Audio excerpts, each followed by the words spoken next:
This is RJ City, and you are listening to Let the Hate Flow Through You with Jeremy Shear and El Giordano Diablo. Let the hate flow!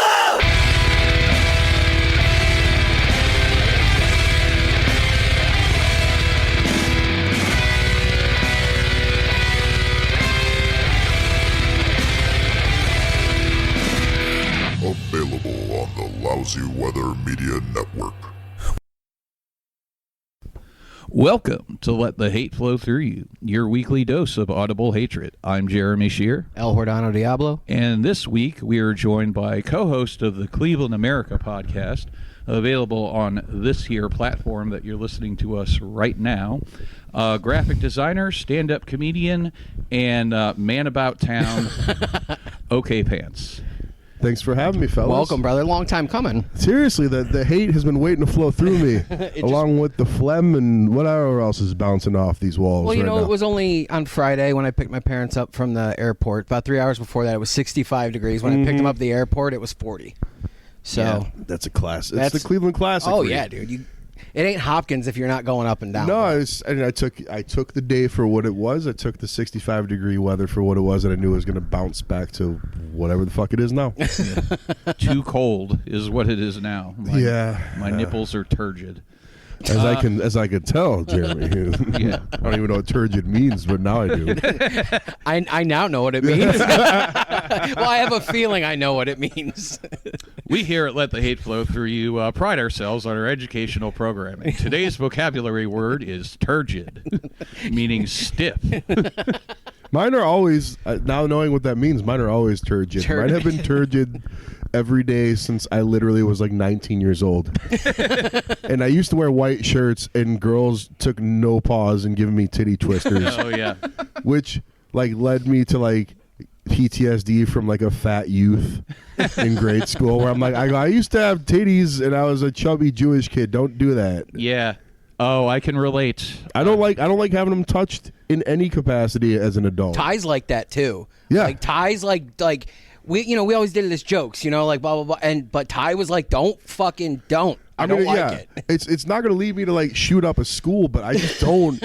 Some dudes love having their nipples played with. I was like, stay the fuck away, bro. Yeah. Let me play with yours. Yeah, let's turn this around. I don't like this. Yeah. This is just display only. This is the floor model, dude. Did you ever have your titties grabbed in front of the entire school? Yes. Oh, yeah. I was like, I looked like until the age of 14, I looked like Roger Ebert.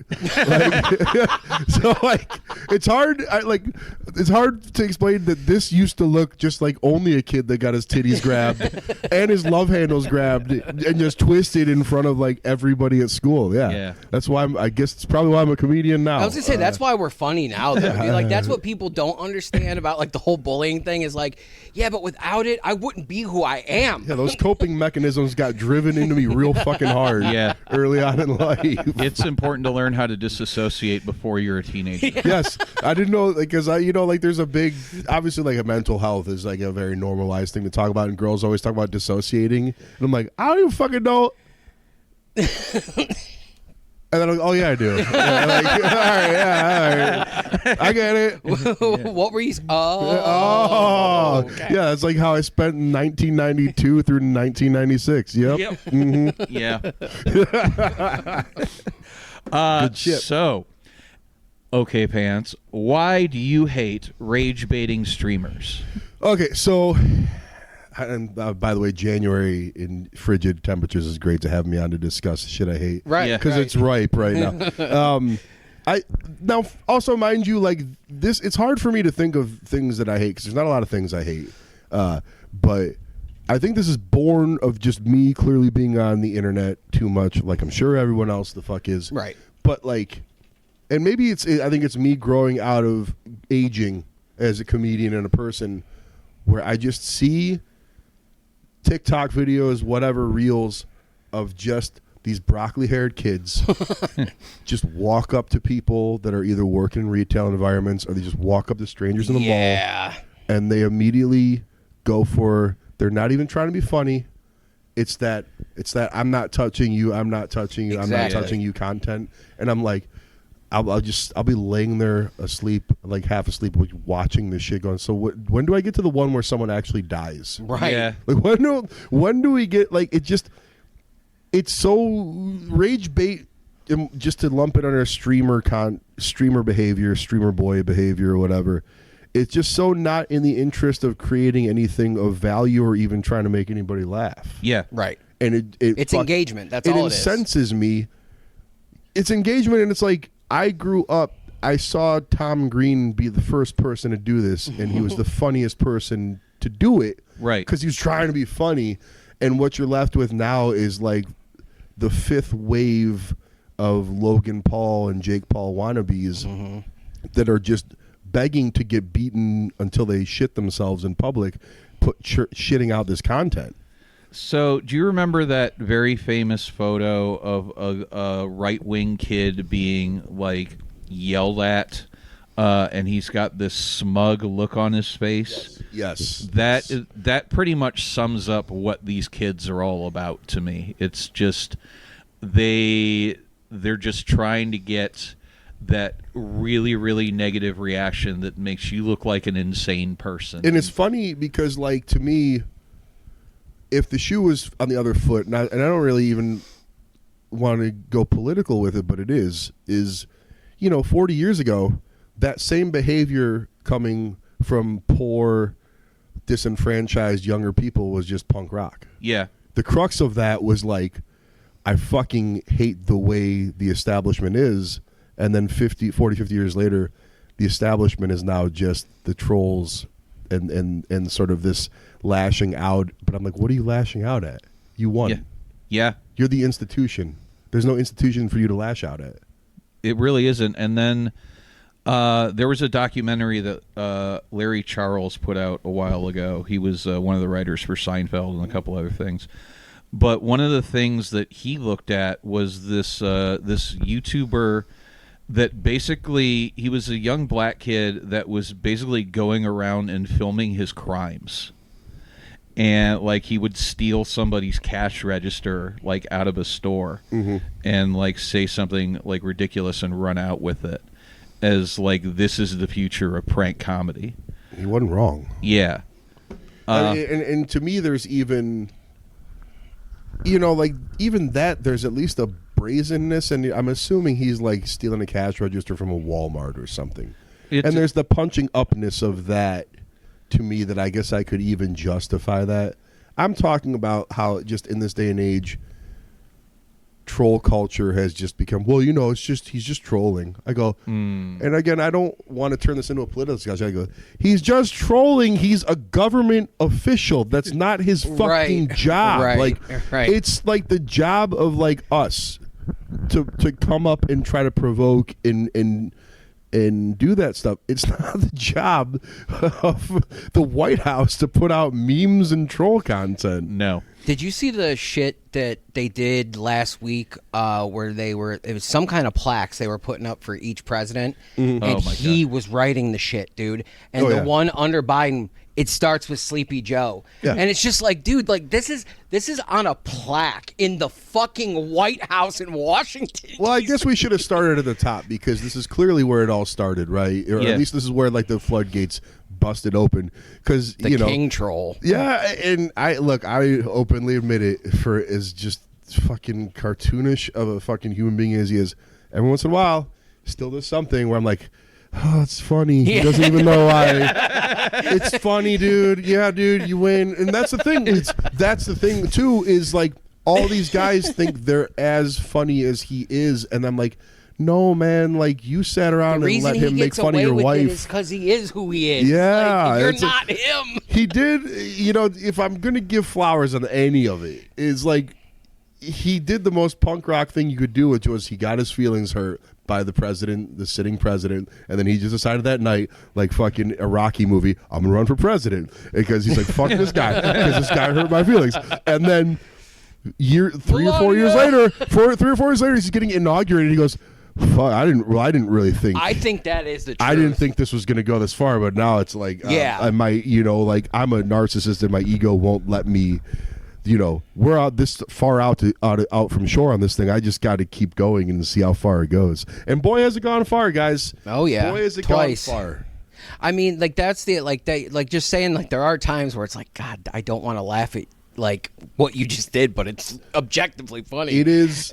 I'm sorry, and I guess I probably should have foreseen this turning into a talk about politics as much as I don't care to, but it is the thing where I'm sorry, he does funny shit. I mean, well, that's the thing is like when you don't get like somebody who truly doesn't give a fuck, they're always the funniest people, dude. Sometimes, to my thesis, yes, like when you literally have no, he's a sociopath. Like he doesn't consider the consequences of anything he does. And yes, that's funny, but there's also just a lot of unfunny people in the world that have they're like, if I just do this, I don't care what happens. Then it's kind of like, I mean, how many comedians have we seen take the stage and just dudes that think they could do an open mic, and it's like the longest 5 minutes of silence you've ever heard. Right, and it's like, well, and the thing with open mics is like, dude, if that's what it's there for, go ahead and try. Yeah. But read the fucking room. Well, that's the thing. Like, a lot of people that are coming to do open mics for their first show, they don't have any skills.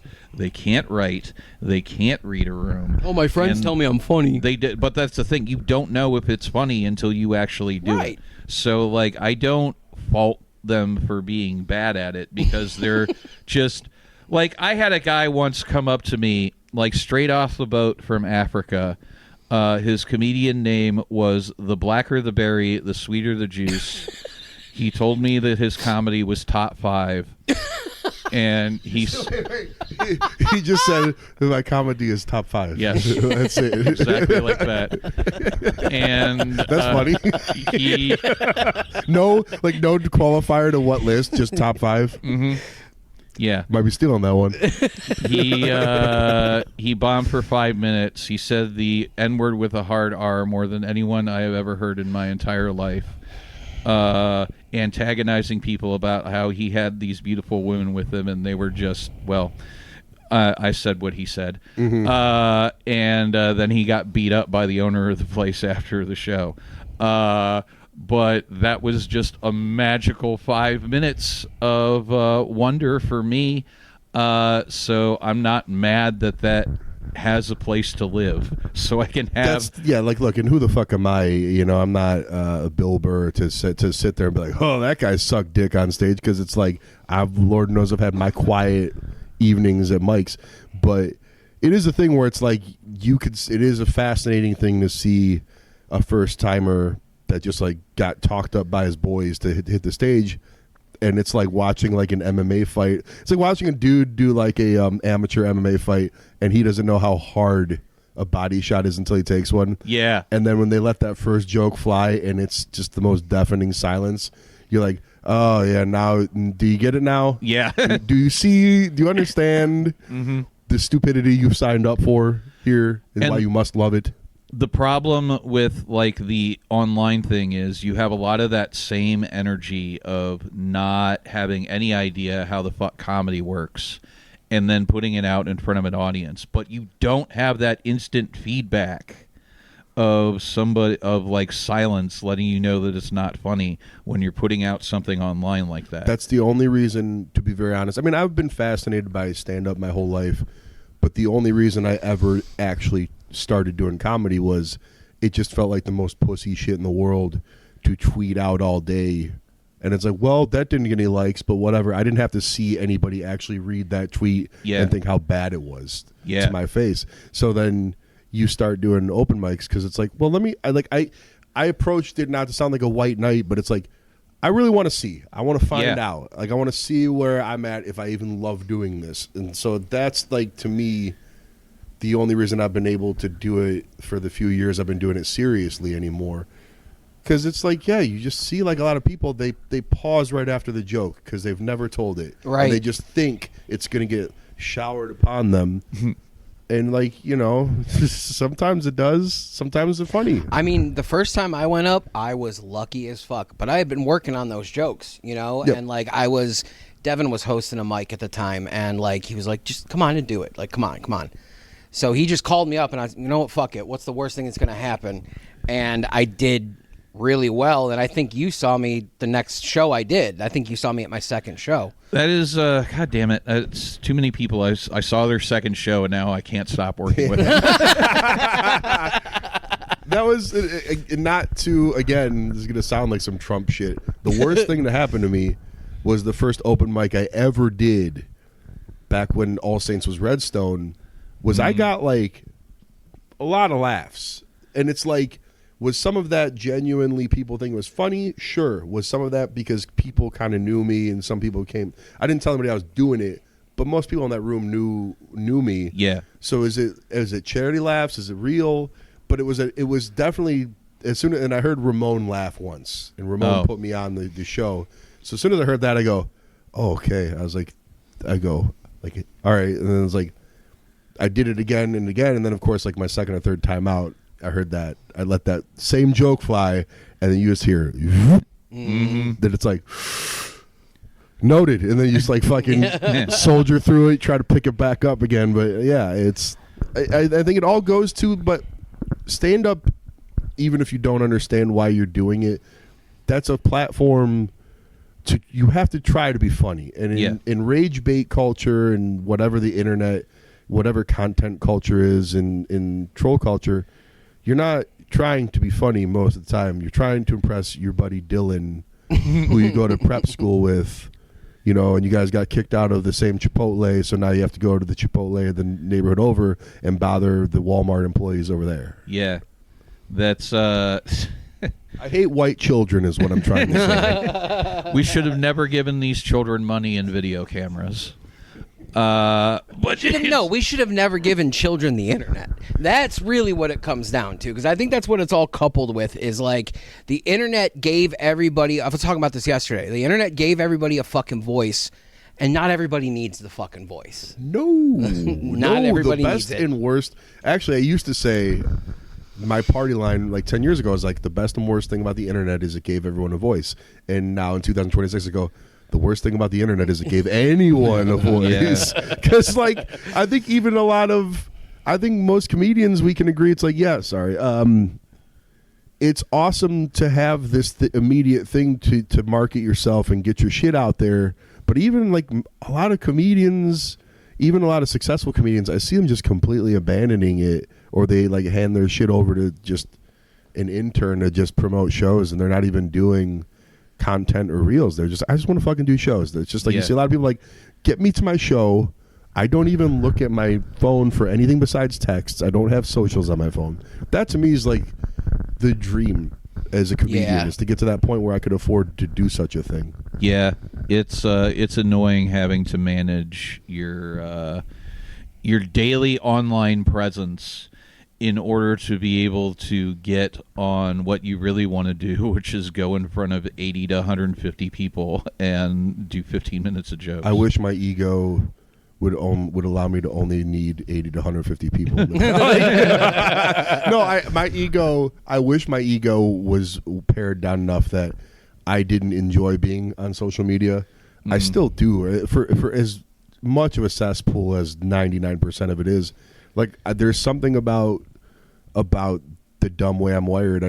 It doesn't completely annoy me or make me hate my life to still go on there. I compartmentalize tons of it, but it is also the thing where, back to my point, is, I just see children baiting adults or baiting underpaid retail workers, and it's like just like the people who do, like, I hate like that shit that's like, it's become real popular on like Twitter and what's the Threads, like where people are like I know no one cares, but I'm 80 days sober.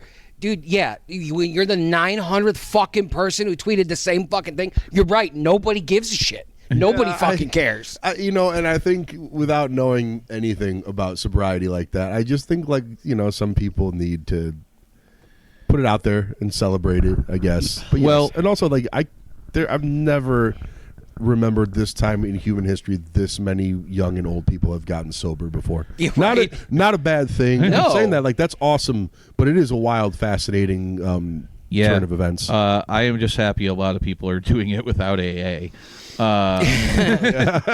Because Well, you know how I got through rehab is he signed up to be my fucking sponsor because I was like, I am not doing AA, dude. Fuck this. So Yeah. I don't. So like Jeremy, you're Jordan's sponsor. So basically, what you're holding him accountable to staying. yeah. Yeah. But I don't know why I'm talking to him about Yeah, you. no, but no. vice versa, like- Yeah, No. the idea ahead. of it is like, I am an AA sponsor is somebody that grooms you for sex. But so basically, I was just making sure. And here Jordan we kept are his- 10 years later. Jordan was keeping his butthole clean and his self-esteem low enough so that he could get a was ripe boner for when the I ate his ass. So how long ago were you in rehab?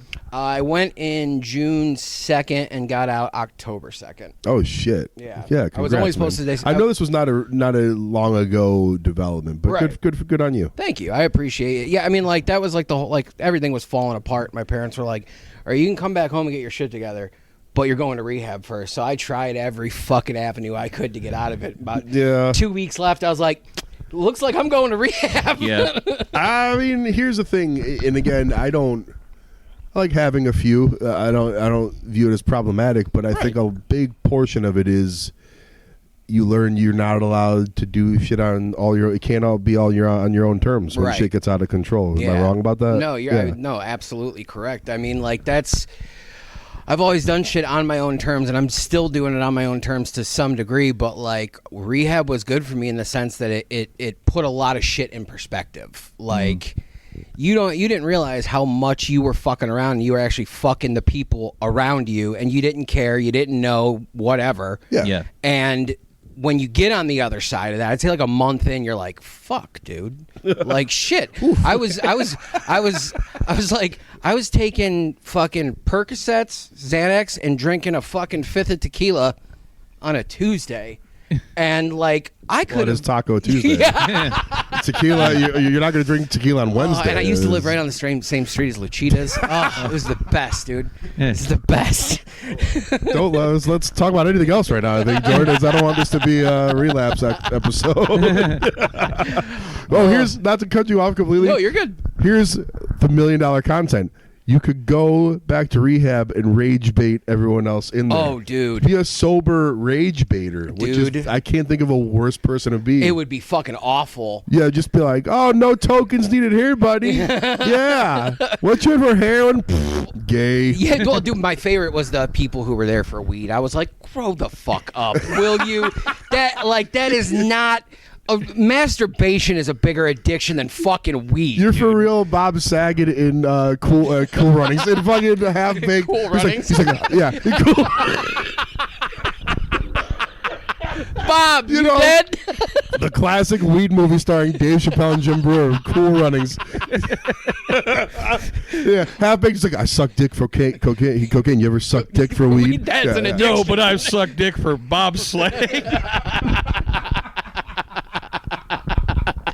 I mean, it No, like, snow's right there. Like it's a cocaine movie. It's clearly, it's all a thin veiled euphemism for cocaine. It is.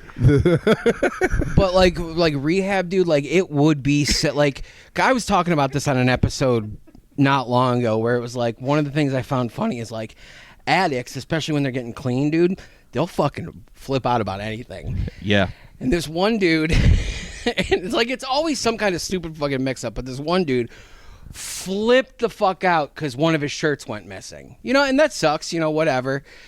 And he had a kid, and he ends up going out, and he comes back. He was my little brother, so it was like he came back drunk, and I was trying to talk him into staying, not leaving, whatever. And the next day, one of my best buds in rehab comes out to me, Dominic, and he goes, I found Keith's shirt in my shit. And I'm just like, dude, Well, did he flip out that much over his shirt, or Well, clearly was it not. his It kid? wasn't about- yeah, Yeah, it was clearly much wasn't about the bigger shirt. than that, but I like so funny. I like to think that his sobriety completely hinged upon that shirt, and you ruined it. I used to be so afraid of how my jokes and just my ball busting affected other people at a young age like we'll say like young adult age. Okay. This is serious. I've never admitted this to anybody, and it's the most egomaniacal fucking thing in the world. Where I wasn't even like a savage ball buster. I was always like super nice. Like I wanted everyone to feel the best. But you can crack a joke. No one will, otherwise, why the fuck would people want to be around, right? Right. And I would be so afraid that I would say something to somebody who was unhinged and I would end up like in their suicide note or something. So the fact that I somehow got past that and do comedy now and to surround myself with some of the people that I do is wild to me. But I had there was that thing where you're like, I like literally looked in the mirror and go, you really overestimate how much anybody is ever thinking about you, that you would think you would call somebody, Smelly John, and then they would go home and they would kill themselves. By the way, I never call anyone Smelly John. That's brutal. That's fucking brutal. But I'm just trying to think of just without bringing up actual names, because the only people I know that are going to be listening are people I know. But whatever. And I had to get over that. That's a crazy. I have bad news for you, Mr. Pants. You're already in his suicide note. No. So, do you remember that Yelp review you wrote of an Applebee's 5 years ago? Oh no! The manager killed himself. Store 118. Oh man! You were just trying to be a silly goose, and now a woman is dead. All I wanted to do was create art, and look at the hell that I've wrought. Look at the misery that I have brought upon.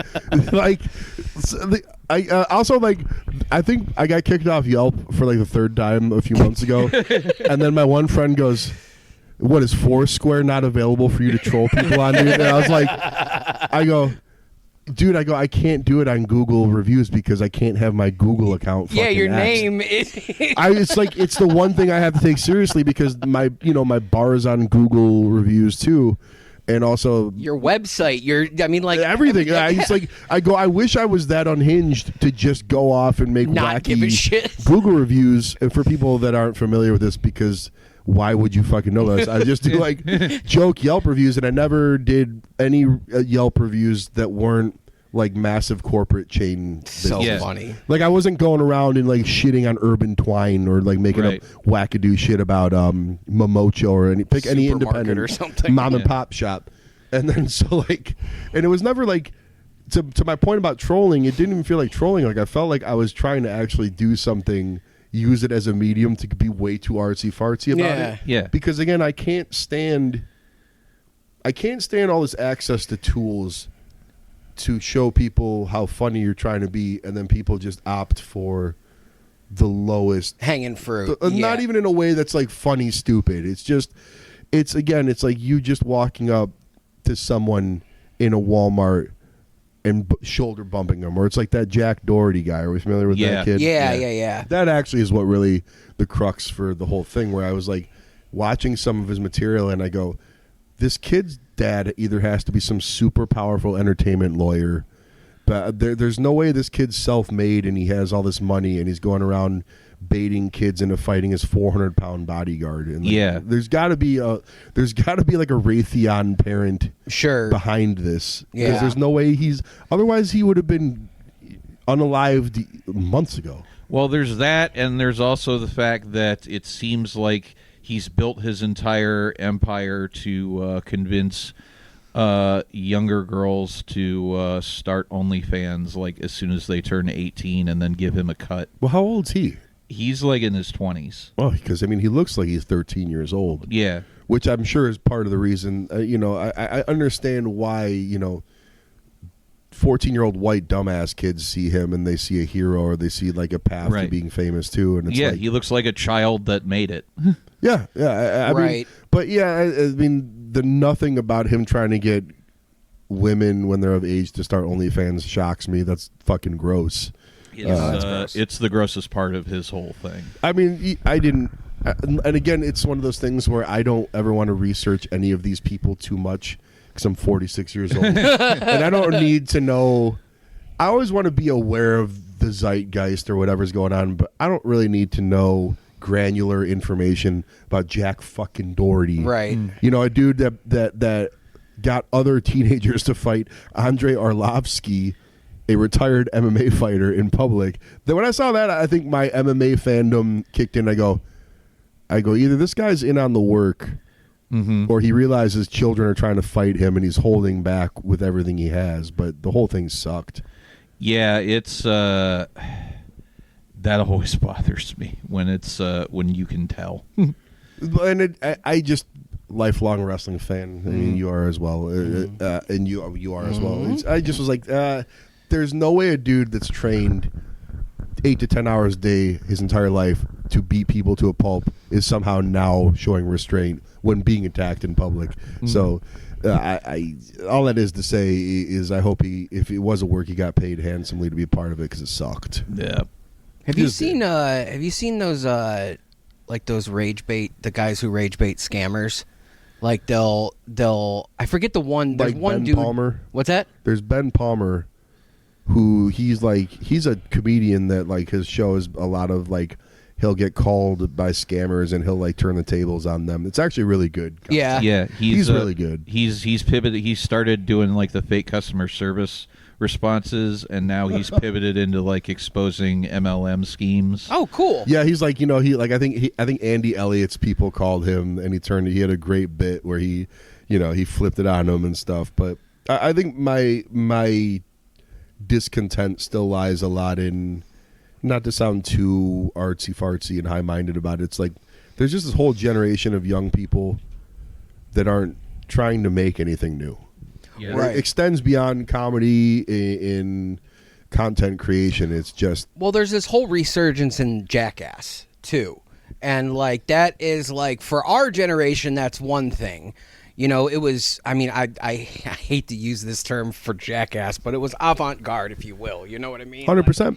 Like nobody was doing that shit, and like now you have kids like, and those they say they're professionals. Yeah, they're professional fuck ups. Like they know how to fall, whatever. But like you have these kids who like go out and do this shit. It's like you're not Steve-O, dude. Like he's one in a million. Like that lived through some of this shit. You're gonna die.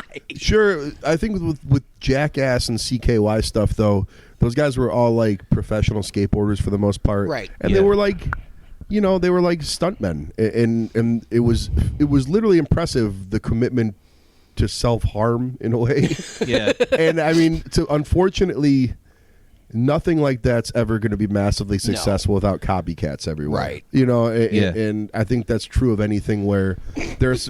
Bless you. I think you did one of everything there. So just ran the gamut. Everything expelled. It's just... You know how there's bands... I'll put it to you like this. You know how there's bands where you don't hate the band, but you're not listening to them, but you don't... When you hear the band's name or you hear the music, you're just kind of like, yeah, okay, fine. But when you just realize what their fan base is made of, you're like, I wish this band had never existed. I wish they never discovered instruments. I'm trying to think of a band. Ghost. Yeah. I mean, I kind of like Ghost, but I get your point. I like the aesthetic. We'll call Social Distortion. Gogol Bordello. Clutch. There's certain Flogging Molly. And by the way, first 2 Clutch albums go real fucking hard. But my point is, like, there's just certain fan bases of stuff that make the actual thing completely loathsome.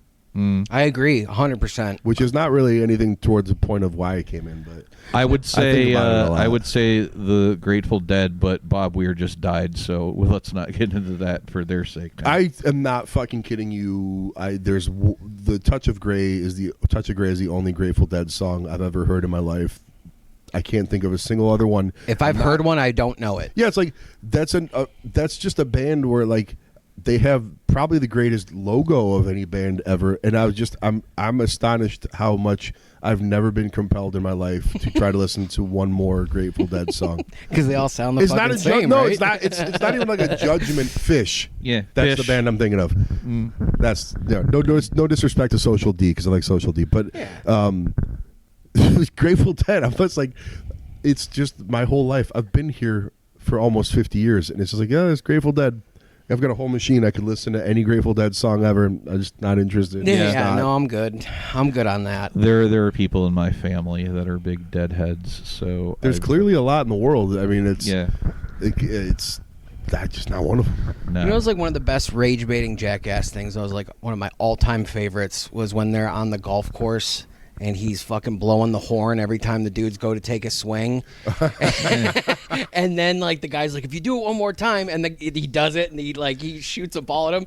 He walks over to the dude, and he walks over to Knoxville, and he's like, why are you doing that? He's like, I have bursitis. He goes, so that means you have to blow a horn? He goes, and he goes, it helps.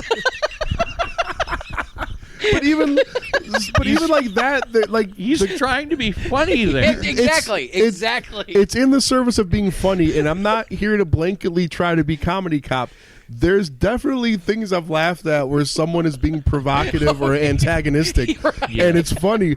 But the bigger problem is anyone under the age of 30 that I've seen try to do it in the scope of social, like of TikTokism, it's I fucking want you to die. Have you ever seen any of the ones where they get rocked? Like, that's the best shit, dude. Where it's like, and then I'm gonna sue you, dude. No, you were asking for that. Like, you were fucking asking for it. This is okay, and this is what the other thing that drives me fucking bananas that I can't stand, and I hate it because I don't like becoming this guy. I know this is a hate podcast, but is fucking First Amendment auditors. Have you stumbled into that dark hole of the internet? Oh wait, are you talking about the guys who like they'll film people? They'll just film people in public. Yeah, because I was going to bring that up too. Go ahead. Which and of course, it starts as they'll go into a police station and they'll needle fucking cops and like paid city workers, because who would ever get mad about trolling cops? It's like okay, but I'm also like, okay, but why are you doing this? Like no, I get because why I you're can. doing That's their whole thing. It's because you can. Okay, so you're gonna bug everyone at work. You're gonna bug the lady that's just working in dispatch because you can. And then of course they just post up outside of like stores, like on the street. So then of course it's just well-meaning people working at a fucking Crumble Cookies. Like, so why would you say you're here? And it's always like, because I can. Why do you have a problem with it? And it's like that thing. And I'm like, yeah, violence works, and violence sometimes should be allowed. I'm sorry. Sometimes violence is the answer. That's why I don't agree with any of my pacifist friends. I'm like, I don't know. So, dude, sometimes it's called for. I mean, I'm not a violent person. I'm not either, and I'm not about that life. I'm definitely past the age of trying new drugs and fist fighting. But Yeah. there is something just like, yeah, dude. There's a reason I'm a pacifist, and there's a reason I don't piss off a lot of people, because I got shit kicked out of me a couple times. Sure, don't feel clearly good. It worked. I got bullied as a kid like anybody else, and sorry, some people need a dose of that for some character building. Honestly, like sometimes it's just the right response to a situation. For example, in Denver, there was I don't know if it still exists, but there was a place called the Ogden Theater, where for hardcore shows, they would have people that like wanted to just push into each other by the stage on the bottom, and then they had a riser where there was like a second pit, and that is for people who wanted to dance. So I didn't know that, and I was trying to dance in the bottom pit, and I got rocked in the face a couple of times. What did I do? I moved and noticed, I was doing it wrong, and problem solved. Yeah. I wasn't mad that I got punched. Clearly, I needed to be let know, hey, you're doing it wrong. You didn't know the rules. You quickly learned them and adjusted accordingly. Yeah. That's, Wait, by the way, 2 separate levels of moshing with no guardrails or anything. That's wild. That's a jackass stunt. it on was its own. so much fun. I was sick of it all. Sick of it all? Oh, hell what yeah. year? God, years. 2002, 2003. So like call to arms around that. Yeah, hell yeah, dude. But that is a wild gruesome injury waiting to happen for somebody. I mean, that's how Rick Rude's career ended, because they had 2 separate platforms, and then Sting came over the top rope, and Rude's supposed to break his fall, and he did, but he landed directly where the 2 levels changed, and it, he fucked up his neck, right? Yeah. Couldn't wrestle ever again. But yeah, moshing. London policy. Yeah, moshing is. I put my time in with that. Also, talk about something I'm definitely aged out of. Yeah, I am. I made it, especially because. How old are you? I'm 45. So we're all the same age, right? I'm 38. Yeah, okay. So after 35, everyone's 43. Oh, 100%. So, like, I made it through my 30s when, like, crowd killing was definitely becoming normalized. And I was like, you know, we had a good run. All my teeth are in my mouth. My nose is still in its right place. I'm going to retire. Feel good about the work I've put out there. I feel like my legacy is cemented enough. I don't need someone the size of Myles Garrett fucking spin kicking me. Like, I still like I'll go to fests like and it's within minutes. I mean, I'm talking about, you know, the stamp on my hand is still wet. You'll just see like 14 dudes with like walking around like this with like fucking towels and ice over their nose. And I'm like, I go, the first band hasn't even finished sound checking yet. Like, what are you guys doing? What are you doing? That's that's fucking wild. What are you trying to prove out here, dog? Like, I don't know. Yeah, that's why I'm glad I never like got into hardcore. Like I was into hardcore punk, you know, and like those mosh pits were fine for me, you know, like, but like, and I've been in my fair share of fights in pits, but like that shit where it's like you're just sitting there trying to enjoy the show and somebody's going to roundhouse kick you in the face. Fuck that, dude. And then it's like to this day, I mean, like, you know, I started going to hardcore shows in the 90s and I saw hardcore moshing evolve to whatever it is now, which just seems like it's 95% crowd killing or whatever, which is okay, whatever. I'm not even judging that, but it's the thing where it's like, it still baffles me where I'll just see a dude just get absolutely mauled and then he just pops up. He's like, hey, good one, dude. It's like indie wrestlers, dude. They're like, I'm not hurt. Where I'm like, I lived this life for 30 years, and for some reason, it's still baffling to me. Like, you know, like, I've got my shit rocked, but it's still like, I didn't get up and be like, good one, brother. Well, like back in the day, we used to pick each other up, like when you fell, like unless somebody was being a fucking asshole. Right. And like anymore, I don't see that. I'm just like, oh, that person's gonna die. Actually, you know what? I blame hardcore for AEW. And this is why, because hardcore taught you to no-sell super kicks. So I'm starting a hardcore band called the Young Bucks now. Like every dude in the pit's Ultimate Warrior. Dude, that's a music video, dude. That's just staying right back up and starting shaking your head. Yeah. He did have a banging song. Jeff Edge just refuses to go down. I'm trying to think of the stupidest hardcore guy name that's not a real guy.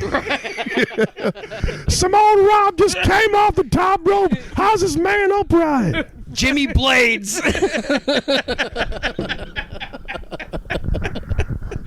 But like, I mean, going back, I like shout outs to Simone Robb. Even back, like, you know, 2001, 2, like crowd deterrent shows, they were like walked so Bad Luck 13 shows could run, where like they had motherfuckers bringing washers and dryers to their shows, and like it was like Carrot Top, like with priors type behavior, where like dudes were just like hardcore flea market. Yeah, man, it's like, you guys had a tube TV, bring it in here, throw it in, like, fuck it, you know, throw it at someone's head, dude.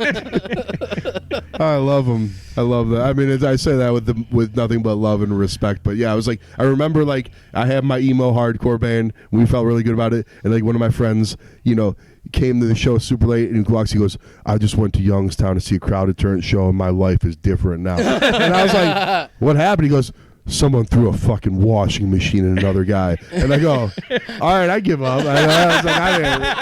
I wasn't trying to keep pace with that kind of behavior, but all right. I'm still down here at level 3. That's level 10 shit, man. I'm still trying to write lyrics about heartache and cursive. What cursive writing sounds like screaming, but I don't think I'm ready for fucking violent. Oh, you weren't writing songs about Tim Casher? Yeah. That's for all you. Everybody above 35. That joke. Yeah. Wait, was that? Oh, that's from the guy from Cursive. Yeah. I'm sure all the music and all the lyrics I wrote in 2001 have aged wonderfully. I'm sure I'm not embarrassed about any of those at all. Dude, I came across, I don't know why I saved these, but I came across lyrics that I wrote in like 05, like when I, like amidst my first girlfriend and everything.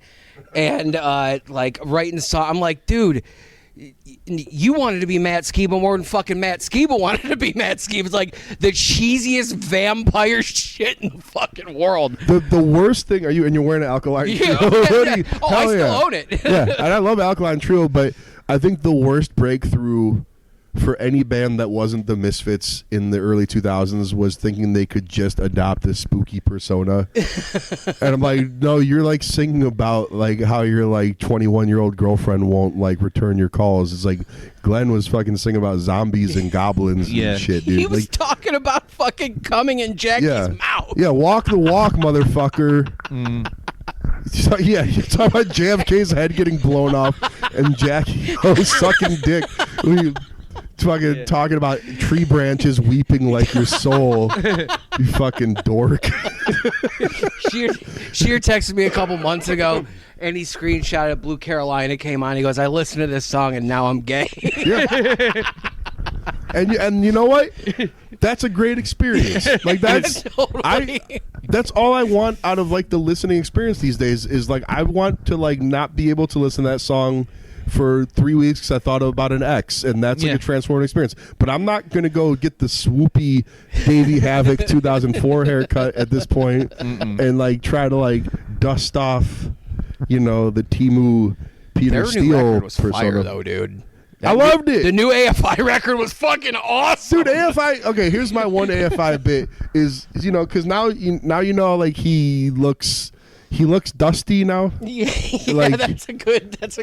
I'm sorry, like I love him to death, but I go, why does he look like dryer lint?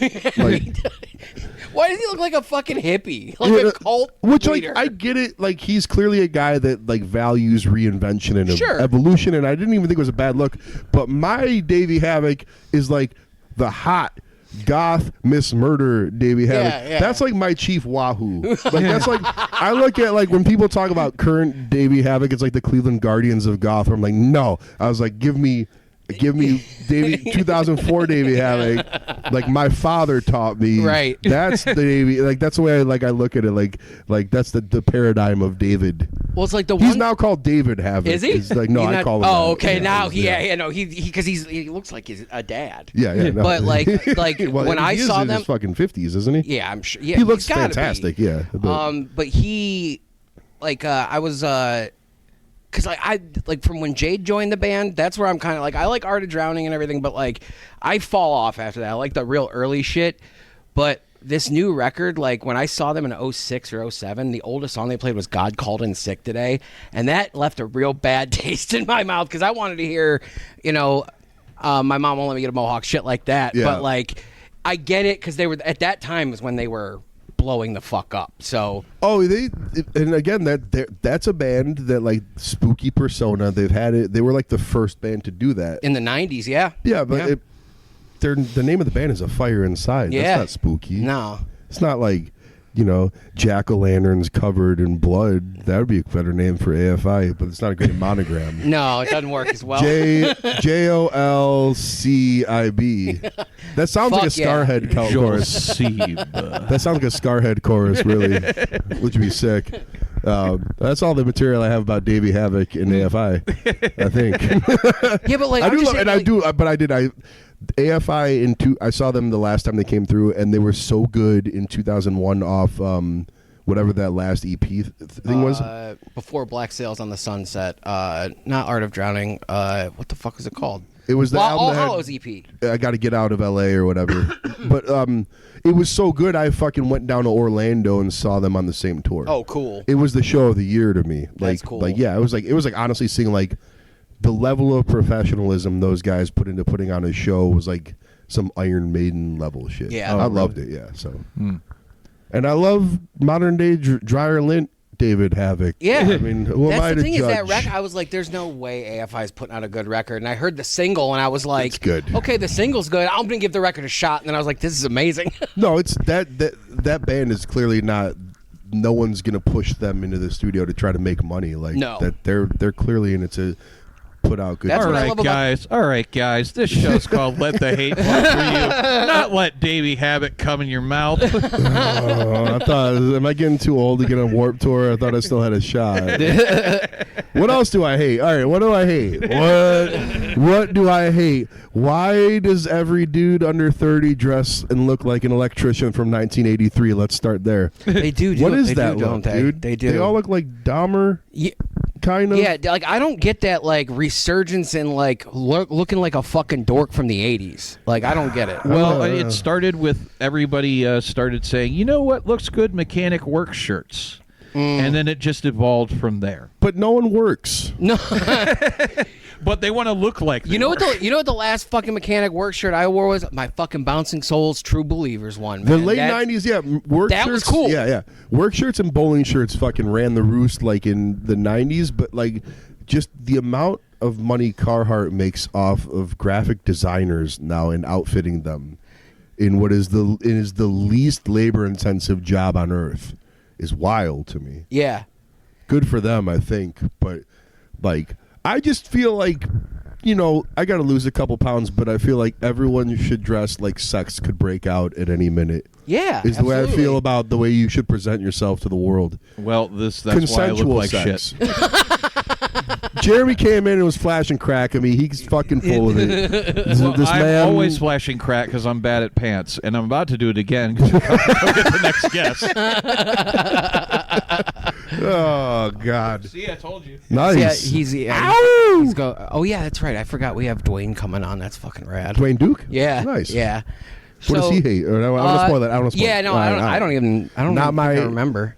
Not my story to tell. But no, I mean just like going back to just like the whole rage baiting scam thing, dude. Like I don't understand like why, what it is about like, oh, I'm gonna irritate this person. That's what I'm going for today. I grew up with a little brother, so like it's like by the age of 13, I think we'd both mutually gotten all of that thing out of us, but. like the I'm not touching you shit. Yeah, like that shit, and I understand why anybody wants to have attention paid to them, but like you got to do something of value to earn it, in my opinion, I online agree. from strangers. Like I think that's what it comes down to for me. It's like it feels annoying enough to do comedy because I don't know if I feel like at this age I need the attention, but I just need to get shit out of my system. Right, absolutely. And yeah, 100%. it doesn't feel great when you don't get a reception to that. But like even at a younger age doing band shit and just doing stuff that involved needing an audience, it always felt bad. It's the only way that I felt like I was a good person about it, because I was always at every point I go, oh God, why do I need this? Like I have two loving parents and like I have a support system. Why do I need this? Like why do I need this? Well, I mean, it is true that like I mean you kind of touched on it. It's like everybody wants to be heard, man. Like Yep. Now that kind of goes to like what we were saying about the internet is not everybody fucking needs to be heard. Everyone wants to be heard. Some people need to be beaten. I think that's probably the most accurate description. And that's the thing is like that's the corporal punishment, dude. Some people the only way some people learn is by a fucking slap in the mouth. I mean, like, through the grace of God, I made it through my childhood. My dad never laid a finger on me. There was probably some times he could have just, you know, just a quick dude. You know, like, I grew up fine. I feel like I'm a well-adjusted adult. I would say so. I just, there's some people you see, we all know them, where it's like kind of like, yeah, you needed a smack over the head every once in a while. Just once. Yeah. Not anything, just to know, like. Well, not everybody needs to be beaten. Some people do. Jeremy, you missed your next T-shirt slogan. I'm going to award you. Whereas everybody wants to be loved, some people need to be beaten. I feel like I need that on a hat. Dwayne, we got here from there. There's a whole thing. That got us. How you doing, buddy? Yeah, Wonderful. okay. I Yeah. can't wait. Yeah, it's going to be. I love watching my notes in real time about what we cool runnings. That's a clip. I'm not here to tell you how to do your job. What movie was? What was Half Baked? Half Baked and Cool. Bob Saget and Cool Running. Classic mix-up. Yeah. Yeah. He was the coach of the Swiss team. Yeah. The late great Bob Saget. Yeah. Late and great. For the one chance I had to see Bob Saget, he was supposed to be on the Traveling Virus tour when that came through Cleveland, but it fell on Yom Kippur. So Saget said no. No shit. Yeah. So that was my only shot that I had. Weird. Unfortunately. And then he died. I'm sorry to hear that. Yeah, but it could. I got to see Otto and George. Well, there you go. So I got to see George Carlin, so whatever. You got to see George Carlin? 07. That's wild. That's one. the buck. Like that's the one. And Because he died a year after. I was about to say I don't remember him being alive that long. Yeah, it but, was 2007. Yep. That's fucking crazy. Yeah. Good for you. Yeah, that's a big one for me. Yeah, I would never shut the fuck up about that one. It was really because it was that last special that came out like right after he died. Like I think it's Life is Worth Losing is what it's called, or It's Bad for You. It's one of those two. But yeah, it was that tour, and it was just you could tell he was going, but like it's fucking George Carlin. So it was very cool. Yeah. that's actually a fun thing you get to experience sometimes. Is you get to watch some of your favorite comedians go through cognitive decline. I've been watching it for 10 years. I was about to say, sometimes you see it happen to people in their 30s, really. Yeah. High and dry every Thursday night. There's two ways this shakes out. You either become a Martin Malloy or a Bill Squire. But Bill's still healthy as a mule. I've definitely seen some newbies take the stage where I'm like, yeah, you need to get checkcked out. I think. Okay, wait a second. Now, my favorite rage baiter on the internet right now is Bill Squire for what he does to fucking Marty. Oh yeah. Marty baiting is that's an art form. Just turn off the damn video, Bill. The one day I opened my fucking Instagram up, and it's like a comment on a post I'd made like a week ago, and it's from Marty, and it just says "gay Jew," and I go, and I think Marty's very funny, but I just go, "There's no way this is coming from him." I go, "It's not." So that was like the joke for like the like. So of course then I put two and two together. I go. And then Bill goes, yeah, no, I told Marty I needed to see his phone. I go, Marty's not stupid. I go, why would he do that? And he's like laughed. Well, first of all, you need to adjust your assumptions of the man. Because he is stupid enough to give Bill his phone. I mean, I sat next to him at 51st Jokes, and I've spent enough time with Marty, but like, I'm watching him open his fucking FanDuel app up every few minutes. And even if I'm not, he's giving me reports and he's like on how much he's losing, and I go, this is a very special person. Dude, you got to come watch wrestling with me and Sheer, because Marty will sit there while we're trying to watch the fucking pay-per-view. My favorite thing he ever did was it was a football game, and he goes, oh, it's 3rd and 2. They're probably going to get a first down. In a game no one's watching. Yeah. Bets And on I'm esports, assuming too. Marty paid zero attention to wrestling at all. Oh, yeah, no. He asks us questions and then pays no attention. It's fun. That's Marty in a nutshell for you. We're bless talking him. about, for those of you outside of the Cleveland area watching this, like, who's this Marty guy they're talking about? Who's Samoan Rob? Well, This is an odyssey, man. We've really covered it. Yeah, we've it's a very niche Cleveland micro celebrity references in this podcast. Nobody brought up Hot Carl. Damn. Hot We got Carl, time. Hot Carl was not a rage baiter. All right, Hot Carl genuinely just thought screaming and being awful was funny. Hot Carl is a brand, first of all. He's brand. also a DJ. Yeah. No, did Carl ever do comedy? Yeah. It's weird I don't know that. But Yeah, he did. So when he was the first person that I ever booked to headline a show was Bill Squire. The second person I ever booked to headline a show was Hot Carl. Wow. Yeah. What year is this? This was 2005. Sheesh. Yeah. I first saw Hot Carl in 2004. He bombed, but it was hilarious because it was so bad.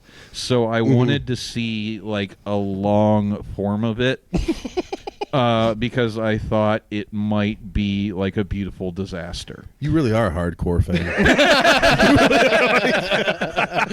You really are, man. You are a fucking sadist.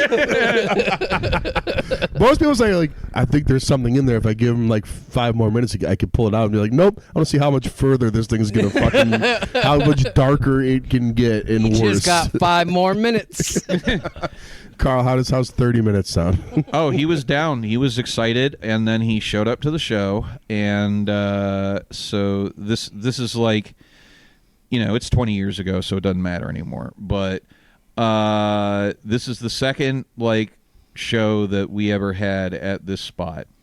The regulars of the bar had really not bought into the concept of there being a comedy show there yet. Which is pretty common occurrence if you do enough bar shows. Yeah, but this was like, hey, you're fucking with our DJ time, so we can dance with the young girls that come here.